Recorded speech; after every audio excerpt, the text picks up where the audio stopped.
그러면 은퇴 이후에 소득을 할 때 가장 먼저 우리가 이제 고려해야 될 것 중에 하나가 국민연금입니다. 그렇죠? 국민연금은 빨리 받을 수도 있습니다. 조기 노령연금이라 그러고 늦게 받을 수도 있습니다. 늦게 받으면 1년에 7.2%씩 이자를 쳐서 더 많이 줍니다. 그렇죠? 5년 동안 늦게 받을 수 있는데. 그런데 빨리 받으면 줄어듭니다. 월 0.5 줄어듭니다. 그런데 여러분, 국민연금, 조기 노령연금을 받는 사람이 자꾸 늘어나고 있대요. 제가 볼 때는 그 이유는 크게 세 가지입니다. 하나는 진짜 소득이 없어서 받는 사람이 있고, 두 번째는 국민연금 고갈된다고 그러니까 불안해서 받는 사람이 있고, 세 번째 우리 의료 많습니다.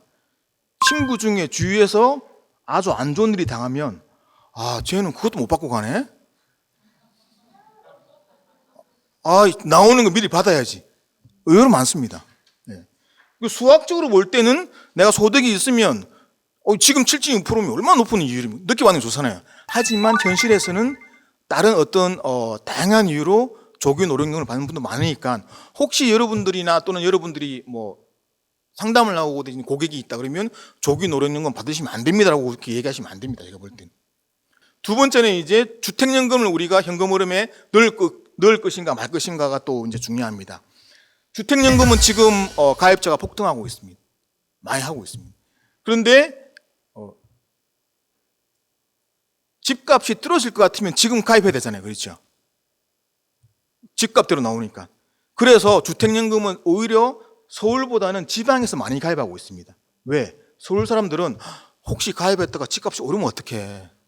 내가 지금 1억짜리로 6억으로 가입했는데 이게 10억이 되면 어떡해? 라고 그런 심리 때문에 주택연금을 가입을 하지 않습니다.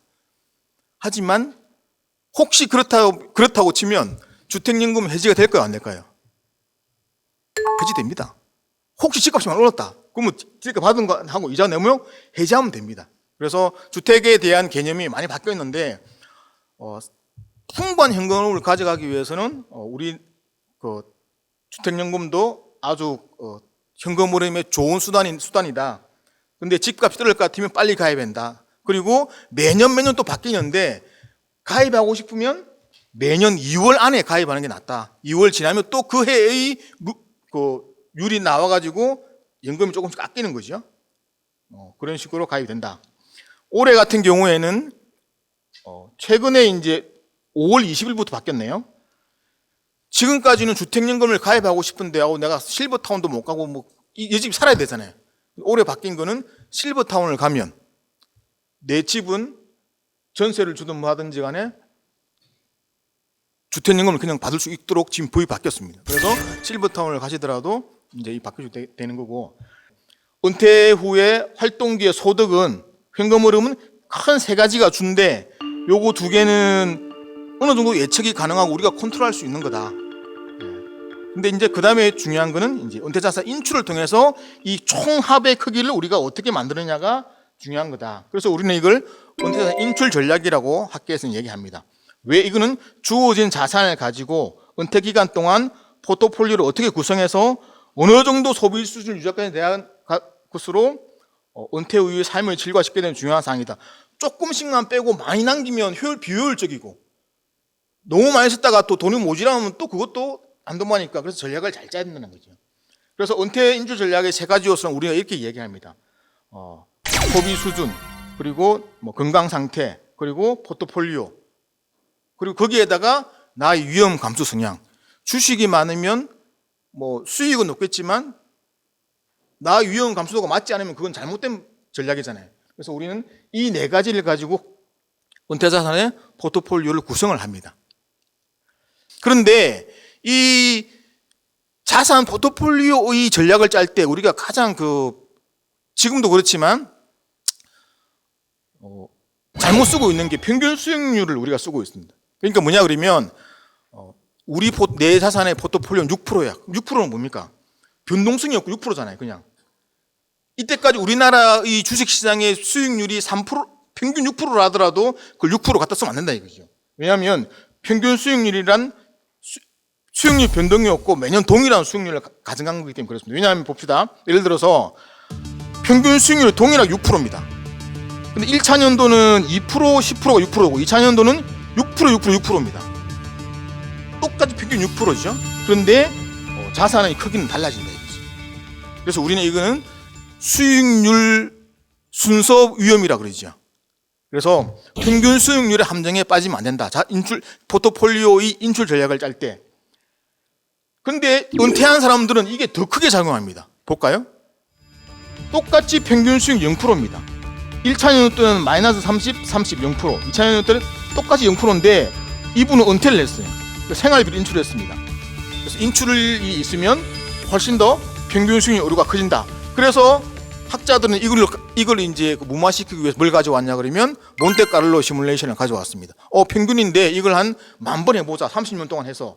근데 몬테카를로 시뮬레이션에 이것도 단점이 있습니다. 왜냐하면 이거는 자 우리나라가 예를 들어서 올해 시장 수익률이 6%인데 이게 6%가 그냥 뚝 6% 아니잖아요. 작년에 무슨 일이 있었기 때문에 그걸 물고 와서 6%가 되고 이게 또 올해 6%가 올해 이벤트를 가지고 내년에 또 물고 가잖아요. 근데 몬테카를로는 그게 아니거든요. 그냥 매해 수익률이 단절입니다. 6%만 맞춰줄 뿐이지. 그래서 몬테카를로 시뮬레이션을 하더라도 이것도 오류가 있다. 그래서 이걸 우리는 수익률 발생 순서 위험을 해지할 수는 없다. 그래서 은퇴 후 자산관리의 자산관리는 현금 흐름 확보 관리인데 현금을 확보를 하려 보니까 크게 세 가지 우리가 고려해야 될 게 있더라. 수익률 자체의 변동성이 있고 그리고 평균 수익률의 오류가 있고 그리고 수익률 발생 순서 위험이 있더라. 그러면 우리가 이걸 어떻게 해야 됩니까? 어떻게 해치를 할 수 있습니까? 실제로 저는 방법 하나밖에 없습니다. 주위의 전문가한테 매년 상담을 받고 모니터링을 하고 포트폴리오를 관리해 나갈 수밖에 없습니다. 또 하나는 은퇴자들이 가장 고민 큰 중에 하나가 통장을 하나로 생활비 통장으로 만들어서 지출을 하면 굉장히 심리적 부담이 온다고 합니다. 왜냐하면 이 아파트 관리비나 이런 건 우리가 예측 가능하잖아요. 그런데 뭐 경조사비라든지 이런 것들은 불쑥불쑥 모르는 불이불축까지 나타납니다. 그래서 생활비 통장에서 그런 돈이 나가면 나 은퇴 자금도 없는데 이 통장에 그게 나가니까 또 어떻게 굉장히 불안해지고 그 불안이 은퇴 후에 삶에 영향을 미친다고 그러죠. 그래서 전문가들이 하시는 말씀이 은퇴 후에 그러한 통장들을 따로 분리해 두는 게 굉장히 삶에 좋습니다. 그래서 주위에 보고 그래서 경조사 통장이 도 만들고 뭐도 만들고 해서 그런 걸 만들어 둘 때는 불안감을 느낄 수 있으니까 심리적 안정을 위해서 그런 걸 만들어 주면 좋습니다. 그래서 통장을 분리해서 소비를 하십시오 말씀을 하고 있습니다. 마지막으로 자 아까 말씀드린 것처럼 우리나라는 은퇴 준비가 안 됐다고 언론에 그렇게 떠들고 있었습니다. 몇 년 동안 계속 그래왔죠. 그런데 우리 먼저 은퇴하신 우리 선배 은퇴자들의 삶이 만족도가 그렇게 나쁘지는 않습니다. 보니까 매우 만족도 34%고요. 보통하고 하면 한 80%가 만족입니다. 무슨 말이냐 그러면 그렇게 은퇴 준비가 안 되신 분들도 주관적으로는 만족된 삶을 살고 있습니다. 여기에다가 우리 전문가들이 은퇴 후 현금 흐름 확보 전략에 대한 이 어떤 연구를 통해서 진짜 그들의 실생활에서 활용할 수 있는 전략들 조금만 도움을 준다면 훨씬 더 우리 은퇴자들의 삶이 유복해지지 않을까, 삶이 풍족해지지 않을까 하는 그런 생각을 합니다. 예, 이상으로 마치겠습니다. 감사합니다.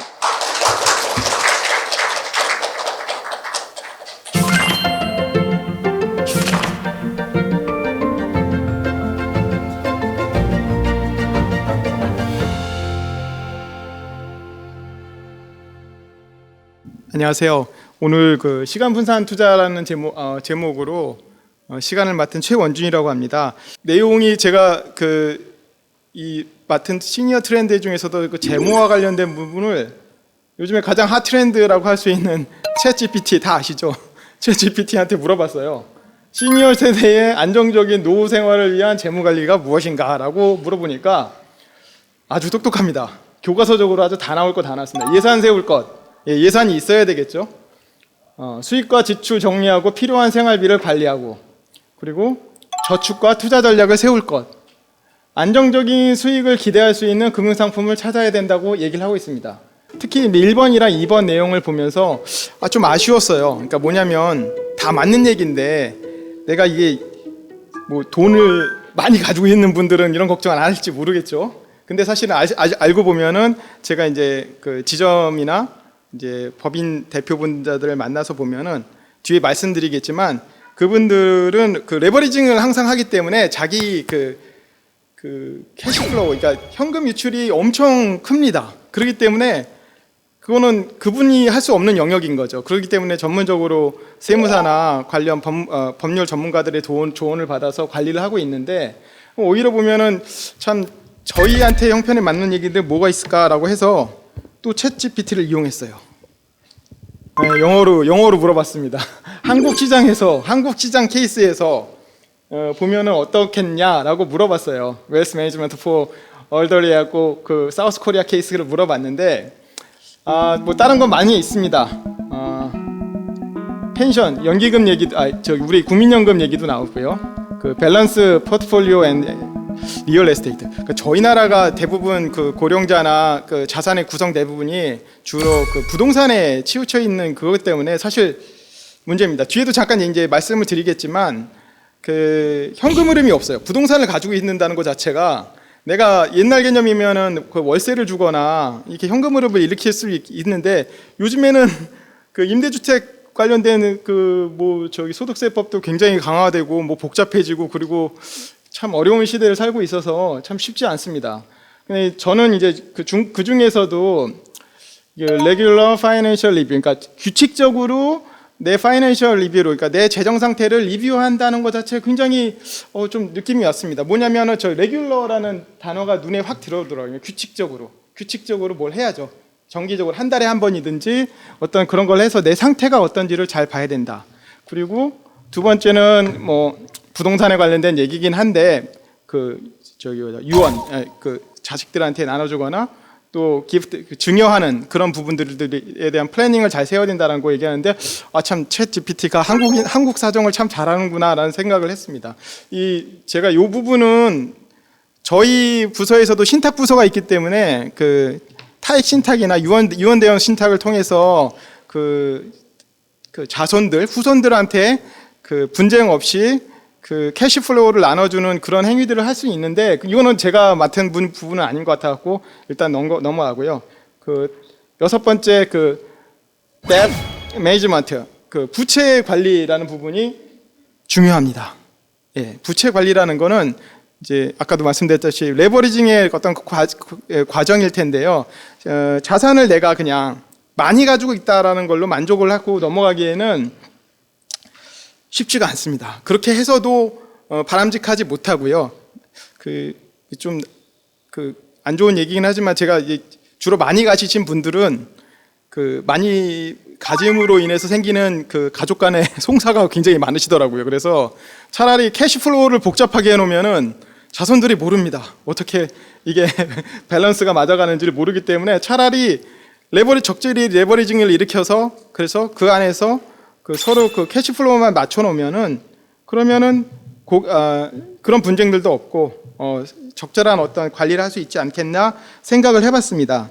근데 이제 이런 부분들은 사실은 이제 챗 GPT를 통해서 이제 여러분들 관심을 좀 모으기 위해서 내온 건데, 사실 이제 시간 분산 투자 얘기를 많이 하게 되면은 주로 달러 코스트 에버리징이라고 영어로 얘기하니까 죄송하긴 한데 그 적립식 투자를 많이 생각을 하시면 됩니다. 그러니까 아주 교과서적으로는 적립식 투자가 사실 맞습니다. 왜냐하면 뭐 포트폴리오 이론 뭐 들어보셔서 아시겠지만 뭐 계란을 한 바구니에 담지 마라라고 얘기하는데 커다란 타조알 하나 들고서 가셔도 됩니다. 저는 좀 포트폴리오 이론과는 조금 다른데, 그러니까 시간을 분산을 하면은 여러분들이 가지고 있는 투자 위험을 상당 부분 해소할 수 있기 때문에 그 시간 분산 투자와 관련된 가장 대표적인 DCA, 달러 코스트 에버리징 적립식 투자 방법은 사실 지금 여기 시니어라는 어떤 키워드에는 좀 부적절한, 그러니까 내가 여명이 많이 남으신 분들한테는, 그러니까 젊은 사람들한테는 웬만하면 레버리지 일으켜갖고 많이 투자하라고, 적극적으로 위험자산 주식 같은 거 많이 하라고 말씀을 드리는데, 그렇지 않고 지금 시니어라는 주제 하에서 볼 때는 조금 부적절하다기보다는 다른 약간 내용인 것 같아서 다음 얘기를 가져왔습니다. asset liability matching, 자꾸 영어 써서 죄송합니다. 이게 굉장히 중요한 과제죠. 이게 한글로 표현하면은 이제 asset은 자산이고 liability는 부채, 그리고 매칭, 그러니까 자산이랑 부채랑 잘 맞는 거죠. 맞춰서 가는 거죠. 이거는 우리나라 국민연금부터 시작해갖고 대부분의 연금 보험회사, 그러니까 저희가 뭐 1, 2년에 뭐 어떤 결과를 보는 게 아니라 최소 20, 30년, 길게는 50년 가까이 이렇게 투자하시는 그 대부분의 투자기구들이 사용하는 방법이고요. 그 매칭자 빼고 주로 그 매니지먼트 해갖고 ALM 해갖고 자산부채 종합관리, 일본어로 된 표현으로는 그렇게 많이들 얘기를 하는데, 이 관리를 해야 하는 것이 정말 그 시간 관리를 잘 하고 투자의 성과를 올리는 그런 방법이 아닐까 생각을 했습니다. 전통적인 모델에서는 이 경제학이나 경제학 관련되거나 아니면 투자 전략 관련된 부분들에서는 물론 동적인 부분들도 있지만 대부분 시간은 고정을 해놔요. 그러니까 시간에 따라 갖고 뭐는 뭐 변화는 없는 약간 그런 모델링을 하는데, 이거는 순수하게 이제 시간에만 초점을 맞춘 거라고 할 수 있는데요. 첫 번째는 이제 듀레이션 매칭이라고 해서, 저거는 좀 듀레이션이라는 표현은 기간이라고 볼 수 있는데, 어떤 자산의 보유 기간이라고도 할 수 있고요. 이제 그렇게 볼 수 있는데, 저 개념은 쉽게 얘기해서 그 아들이 자기 자식이 뭐 5년 뒤에는 결혼할 것 같다. 그러면 결혼 자금이 좀 많이 들지 않습니까? 그러면 그때를 위해서 뭐 예를 들어서 그게 뭐 한 5억 정도 필요하다. 필요 자금이 5억 정도다. 그러면 5억이라는 게 뭐 5년 뒤에 나올 수 있는 소득이 나올 수 있는 에셋에 투자하는 방법인 거죠. 그리고 듀레이션은 말 그대로 굉장히 길 수도 있고요, 짧을 수도 있고요. 내 필요에 따라 갖고 조정을 할 수 있습니다. 짧은 듀레이션도 될 수도 있고, 그렇지만 어쨌든 그거를 잘 매칭한다는 거고요. 두 번째 이제 캐시플로우 매칭은 이제 앞서서 말씀드린 이제 레버리지와 관련된 건데, 그 자산만 가지고 있어서는 안 됩니다. 왜냐하면 자산이 생성해내는 기대소득도 있지만, 그 특정 자산, 아까 부동산 얘기했다시피 어떤 특정 자산에 몰입이 되게 될 경우에는 자신이 그 시장의 변화, 세대의 변화, 트렌드의 변화를 쫓아갈 수가 없습니다. 그러니까 무슨 얘기냐면, 부동산을 가지더라도 아까 좀 앞서서 말씀드린 것처럼 주택연금이든 적절히 그 유동화할 수 있는, 아니면은 그 레버리지를 일으켜서 그거를 다른 투자에 할 수 있는 그런 부분들을 적극적으로 활용하실 필요가 있다고 생각을 합니다. 그게 이제 캐시플로우인 거죠. 무슨 얘기냐? 자산을 통해서 내가 소득도 발생이 되는, 캐시가 인컴도 인플로우가 되기도 하고요. 그리고 부채, 그거를 레버리징을 일으켜서 거기에 따른 코스트 비용을 주기 위해서 아웃플로우.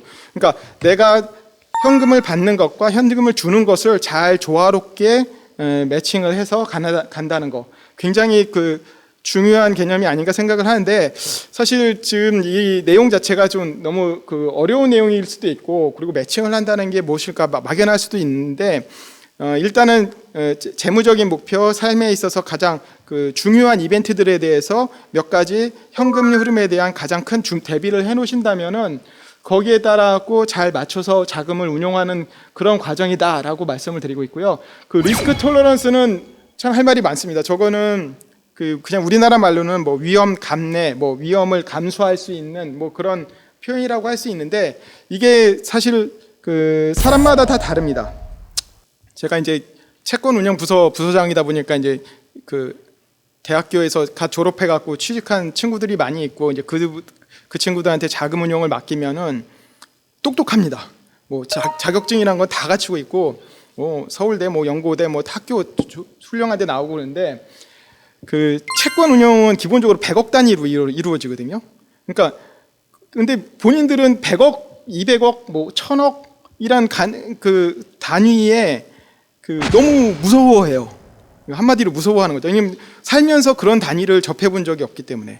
그러니까 무슨 얘기냐? 이 지금 그 위험이라는 게, 투자의 위험이라는 게 솔직히 내가 느끼는 게 이게 100만 단위인지 1000만 단위인지 억의 단위인지에 대한 부분이 사실 사람마다 다 다릅니다. 그게 어느 기준이 맞다고 어느 기준이 틀리다 할 수는 없고요. 그거에 대한 감내할 수 있는 수준에서 모든 앞서 말한 그 투자 자산을 고르든 부동산을 하든 주식을 하든 그런 것들을 다 관리를 해 나간다면, 사실 정말 그 뭐 좀 어려운 얘기긴 한데, 그 최근에 있었던 이 은행권에서 ELT 사태 같은 그 부분들은 좀 없었지 않았을까.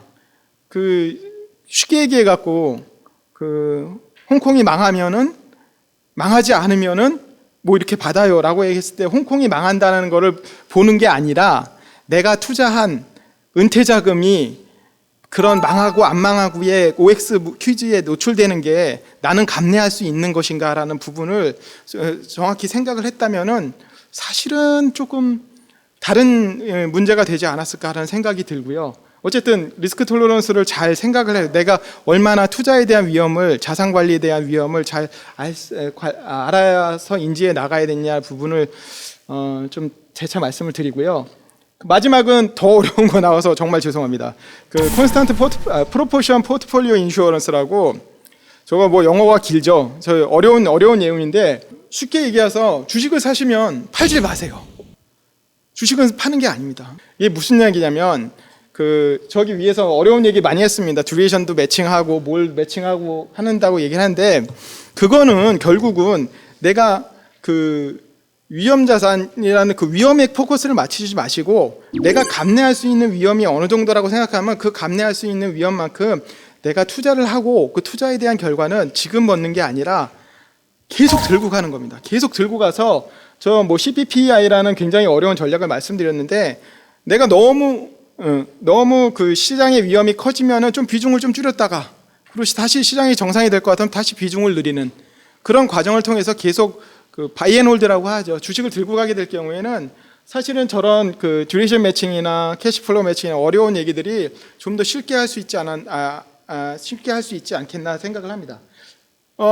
제가 어려운 내용들을 너무 제 위주로 얘기해서 그런지 모르겠는데, 저도 항상 이런 매칭하는데 관점을 맞춰서 앞으로 3년 뒤에 내가 필요한 자금, 내가 5년 뒤에 필요한 자금을 어떻게 매칭할 것인가에 대해서 좀 고민하는 자리에 대한 인사이트를 좀 얻으셨으면 좋겠고요. 이상 많이 부족했는데 설명 마치도록 하겠습니다. 감사합니다. 네, 고맙습니다.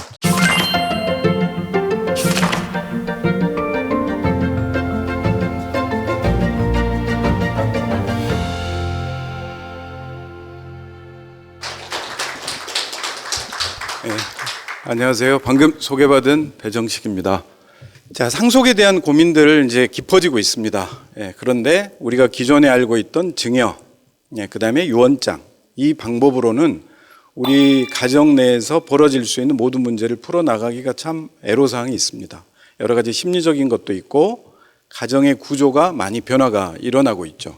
이럴 때 상속의 새로운 방법으로 신탁이 어떻게 활용이 될 수 있을지 보겠습니다.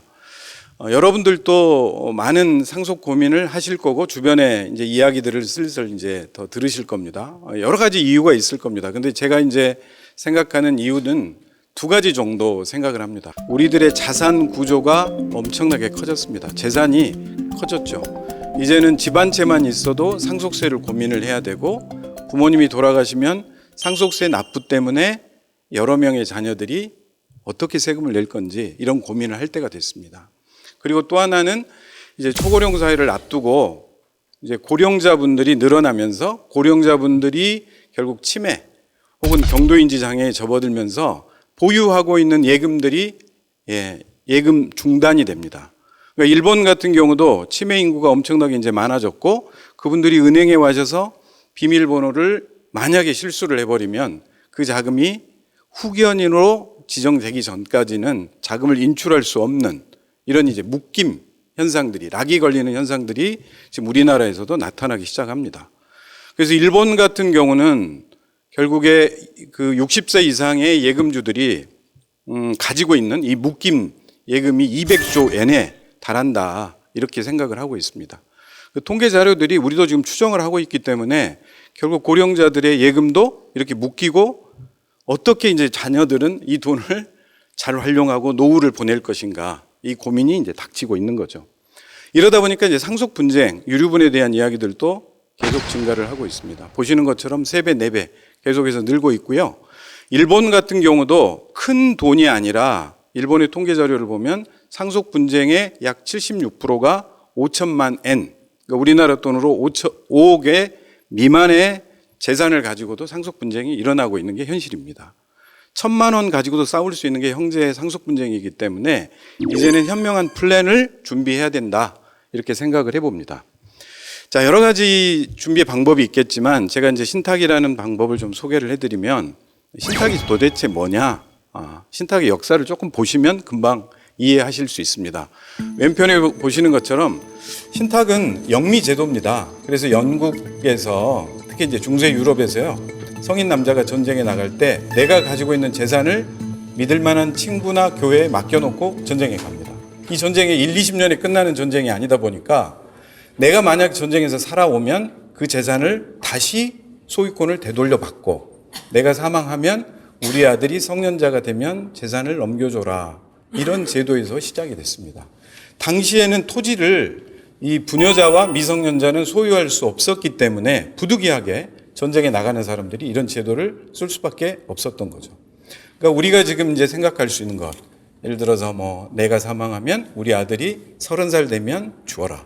혹은 뭐 재산을 분할해서 주어라. 이런 것들이 지금 우리 한국에서도 다양하게 신탁으로 활용이 되고 있습니다. 이게 이제 일본을 미국으로 이제 건너가서 다양하게 이제 꽃을 피웠고요. 우리는 일본을 통해서 이제 신탁을 받아들였죠. 신탁의 구조는 너무 간단합니다. 신탁이라는 건 재산을 보유하고 있는 아파트 한 채를 보유하고 있는 내가 믿을 만한 친구에게 재산을 넘겨도 좋고 금융기관에게 재산을 넘겨서 소유권을 넘기죠. 이게 신탁입니다. 자, 그런데 생전에 관리를 내가 관리하기 어려우니까 맡겨서 관리할 수도 있고 사후에까지 내가 사망하면 누구에게 주어라 혹은 기부를 해라 이런 플래닝을 짤 수 있는 게 바로 신탁입니다. 그러니까 생전에 대한 관리, 사후에 대한 관리, 그 다음에 사후에 대한 처분, 개발 이런 모든 것을 할 수 있는 게 신탁이다. 이런 게 가능한 이유는 신탁은 단순히 소유권이 넘어가면 내 재산이 아니라 독립적인 가상의 재단과 같은 성격을 띱니다. 그래서 개인의 재산, 기업의 재산도 다양하게 플래닝을 할 수가 있습니다. 자, 그런데 이제 우리 현실로 오면 도대체 유언장과 무슨 차이가 있어서 신탁이 이렇게 활용이 되는 거냐? 이럴 수 있습니다. 자, 여러분들 만약에 이제 가족의 상속 플랜을 짜서요, 여러분들 부모님의 문제를 유언 공증으로 하셨습니다. 그러면 그 유언 공증받은 서류를 가지고 나중에 금융기관을 찾아가면 당연히 그 예금을 집행을 해줘야 되는데 우리 현실상 예금 지급이 안 되고 있습니다. 물론 이 유언장을 부인하는 거냐? 그렇진 않습니다. 자, 유언장이라는 것은 현실 속에서 마지막에 작성된 유언장이 법적 효력이 있는데 금융기관에서는 그 사실을 알지 못하는 거죠. 이게 이제 법적인 어떤 미비점입니다. 그래서 일본에서도 유언장을 지방자치단체가 보호해주자, 보관하자라는 이제 어떤 움직임이 일어나고 있고 우리도 그런 노력을 하고 있는데요. 여하튼 현실에서는 금융기관에서 그런 체크를 할 수가 없죠. 그러다 보니까 어떻게 요구를 하냐? 유언 공증을 1년 전에 6개월 전에 받았음에도 불구하고 오히려 상속인에게 요구를 합니다. 당신의 유언장이 진실이라면 다른 모든 상속인들의 동의를 받아오세요. 이렇게 요구를 합니다. 이렇게 되면 가족 간의 거리가 멀거나 해외에 있거나 사이가 안 좋은 사람들끼리 전부 다 모여서 상속 집행을 하는 거예요. 그래서 이제 금융기관 현장에서는 상속 집행 한 건을 하는데 3시간, 4시간 걸립니다. 그리고 뭐 뜨거운 분위기 속에서 아주 견제하는 분위기로 진행이 되는 게 우리의 현실이에요. 자, 그런데 일본에서도 똑같습니다. 제도가 이런 일본이 신탁 제도가 발달이 된 이유는 바로 이러한 어떤 집행의 한계 때문에 신탁을 해놓으면 수탁자라고 하는 금융기관이 바로 집행자가 되기 때문에 예를 들어서 3명의 자녀가 있다. 한 사람은 한국, 한 사람은 일본, 한 사람은 지방에 있다. 그런다 하더라도 사망과 관련된 서류를 제출하면 각각 따로 와서 그들에게 배당된 금액을 지급하면 상속 집행이 끝납니다. 그러니까 해외에 있는 사람들끼리 모일 필요도 없고 우리 해외에 있는 사람이 국내 귀국해서 락이 걸리는 동안 풀려야 될 이유도 없는 거죠.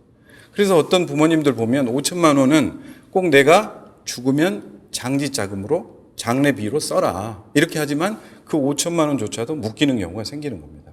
그래서 신탁을 해놓으면 그 돈이 수탁자에 의해서 객관적인 집행이 일어날 수 있다. 이게 이제 최대의 집행의 장점입니다. 초고령 사회가 되면 아까 말씀드린 대로 자금이 묶이는 현상들을 자금이 흘러갈 수 있는 모티브 이런 것들을 이제 줄 수가 있는 거죠. 사례를 좀 들어보겠습니다. 우리 이제 제가 이제 실제 만났던 고객들이라 90이 넘으신 분인데 여러분들 주변에서도 보시면 자녀분들 중에 먼저 사망하신 분이 계십니다. 자, 그런데 이제 며느님이 배우자가 이제 사실은 배우자가 생긴 거예요. 이제 자, 그러면 김고민님이 돌아가실 때 어떤 상속관계가 발생이 되냐면, 우리가 잘못 알면 사망한 아들은 사망해버렸기 때문에 그 배우자와 며느리와 손자 손녀는 상속이 없을 거다 이렇게 생각을 하는데, 그렇지 않고 대습상속 권리가 그대로 있습니다. 자, 그런데 며느리가 이제 재혼을 하고 있지 않는 거예요. 않는 이유는 바로 시아버지가 돌아가시면 내가 상속을 받을 수 있는 권리가 있기 때문에. 이래서 이제 만약에 김고민 씨가 이렇게 유언장을 쓰고 싶은 거예요. 자, 내가 사망하면 며느리에게 대습상속 권리만큼 주되, 며느리가 재혼하거나 사망하면 손자 손녀에게 줘라. 이렇게 쓰고 싶은 겁니다. 자, 그러나 우리 유언장에서는 이런 김고민님의 고민을 해결해 드릴 수가 없습니다. 며느리에게 가면 며느리 거지 며느리 사후의 문제를 통제할 수는 없는 거죠. 예. 자, 그런데 신탁에서는 이런 문제를 또 가볍게 해결을 해드릴 수가 있습니다.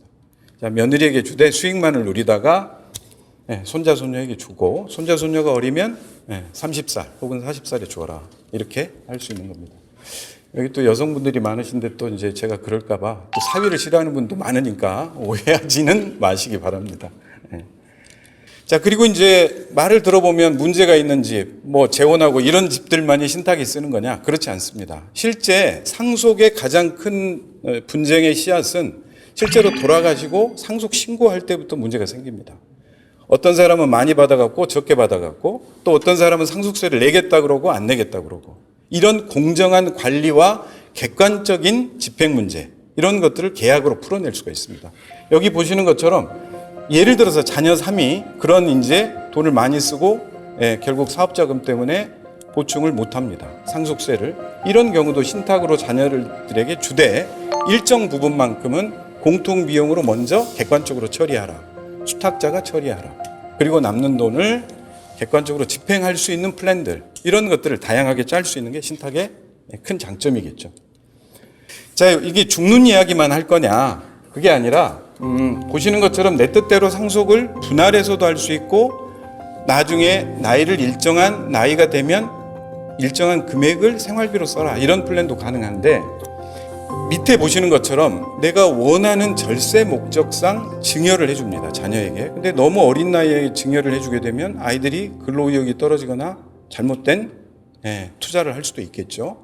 그래서 증여 목적으로 절세를 추구하되 자녀가 그 자금을 신탁하는 그런 방식. 그래서 이제 그 계약 안에다가 자, 부모의 동의를 받아라, 부모의 조력을 받아라. 이건 이제 기업을 하시는 분들 같은 경우는 주식을 증여하면서 의사결정에 대한 문제도 처리할 수 있고, 만약에 금전이라면 금전에 대한 지급 방법, 이자의 수치 방법도 편안하게 정리할 수가 있습니다. 그리고 이제 시니어들을 위해서 이제 사실 중요한 방법 중에 하나는 지금 위에 보시는 노후의 안전한 자금 방법입니다. 상속하고 증여하고 이런 것도 좋다 이거죠. 그러나 시니어들이 가장 원하는 것은 내 돈이 나를 위해서 쓰여질 방법은 없겠느냐.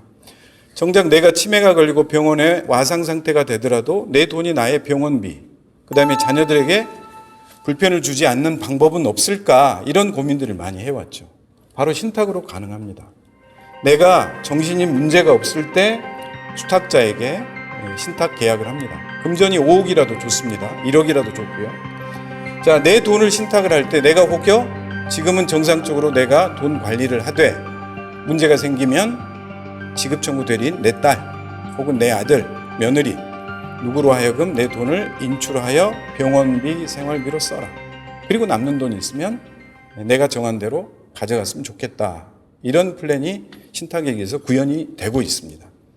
그래서 지금 이제 고령화가 이제 심해지다 보니까 지금 점점 우리나라도 2017년 고령사회에 접어들 그때부터는 신탁 계약의 제 경험으로는 상당 부분, 예를 들어서 한 35%는 초고령자들, 어르신들의 이 노후 자금 대비 관리 신탁들이 꽤 이제 늘어나고 있죠.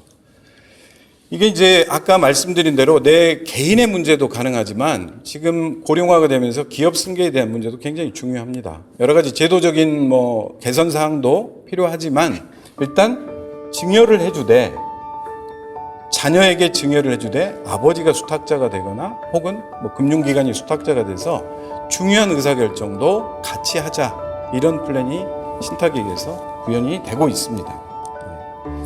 자, 그리고 이제 가장 우리 재산 중에 큰 비중을 차지하고 있는 부동산에도 우리가 기묘하게 신탁 플랜이 쓰여질 수가 있습니다. 자, 부동산은 사서 보유하고 매각하는 사이클을 정하죠. 이때마다 혹여 우리가 필요하다면 신탁이라는 전문가 영역을 도움을 받아서 매입을 할 때 적절한 점검, 그 다음에 보유할 때 신탁을 통해서 보유하다가 혹시 내가 문제가 생겼을 때 원하는 사람에게 넘겨주는 상속 플랜, 그리고 처분할 때도 신탁을 통해서 혹은 어떤 전문가의 영역을 통해서 내가 처분하고 자금까지 보관하는 이런 플랜들이 부동산에서 기묘하게 활용이 될 수 있습니다. 실제로 뭐 돈이 좀 있거나 아니면 나대지를 가지고 있는 분들도 고민해 볼 수가 있습니다. 내가 상속받은 재산이 뭐 50평, 60평짜리가 있다면 실제로 이 땅을 가지고 있는 분들은 굉장히 고민이 있을 겁니다. 나이가 70대가 돼서 결국 자녀들에게 개발을 물려줄 거냐, 아니면 내가 건강할 때 할 거냐, 이런 고민이 있는 분들이 굉장히 많으신데요.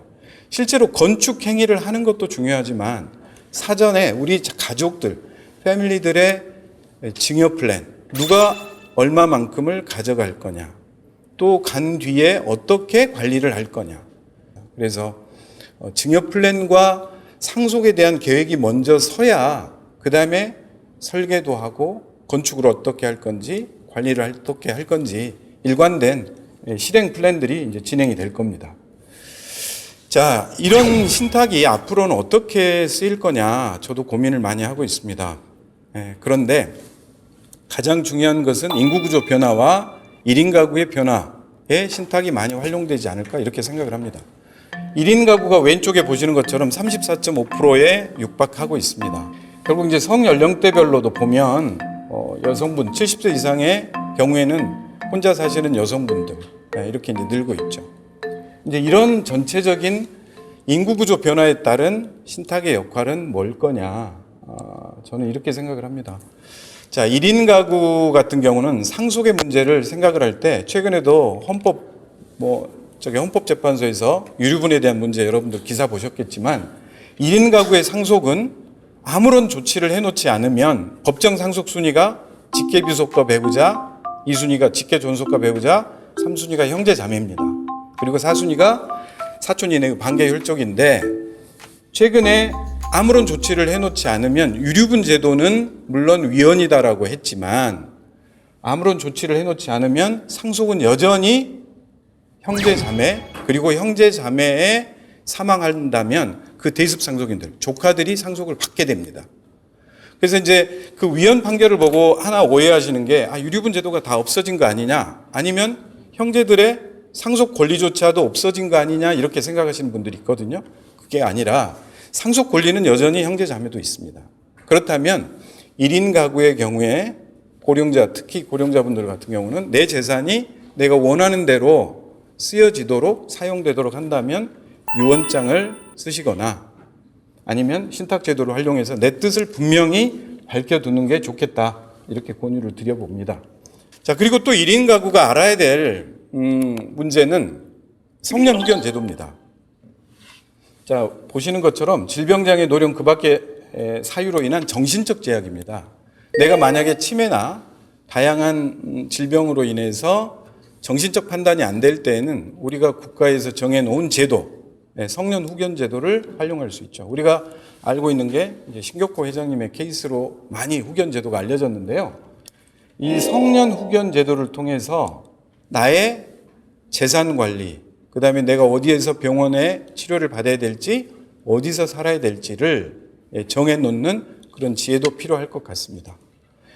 제가 참고로 후견 제도를 좀 설명을 드리면요.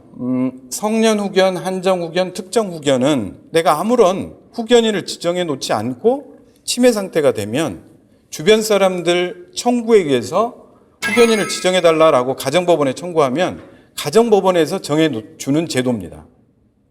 제가 말씀드리고자 하는 것은 임의 후견 제도입니다. 자, 내가 알츠하이머 진단을 받았다. 그럼 몇 년 뒤에 치매 상태로 접어들 수 있기 때문에 미리 내가 계약으로 후견인을 지정을 해놓고 재산에 대한 부분은 트러스트나 유언을 통해서 재산 관리가 이루어지도록 해놓는 이 두 가지의 결합 방식을 우리가 생각해 볼 수 있지 않을까 생각이 듭니다. 자, 1인 가구에 대한 여러 가지 플랜들이 뚝뚝 띄어서 보면 우리 사회에 서비스들이 많이 있습니다. 예, 보시는 것처럼 방금 후견인을 통해서 내 자산을 관리하고 신상을 케어받는 이런 제도도 있죠. 그리고 이것과 별도로 우리가 사망하게 되면 장례를 치러야 되고 장지를 차지해야 되죠. 그리고 노후가 되면 병원의 조력을 받아야 되고 지원을 받아야 되는 여러 가지 서비스들이 흩어져 있습니다.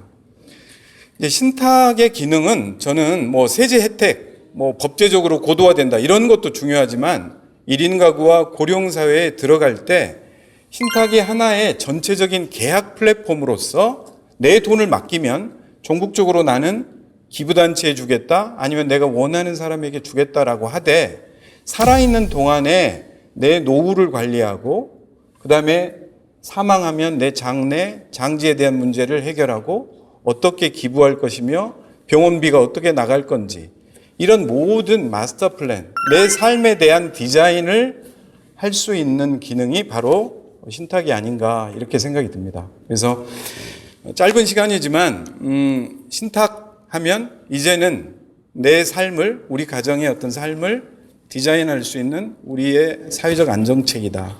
그런 플랫폼이다. 이렇게 말씀을 드리고 또 다음 좋은 기회에서 자리에서 뵙도록 하겠습니다. 고맙습니다. 네.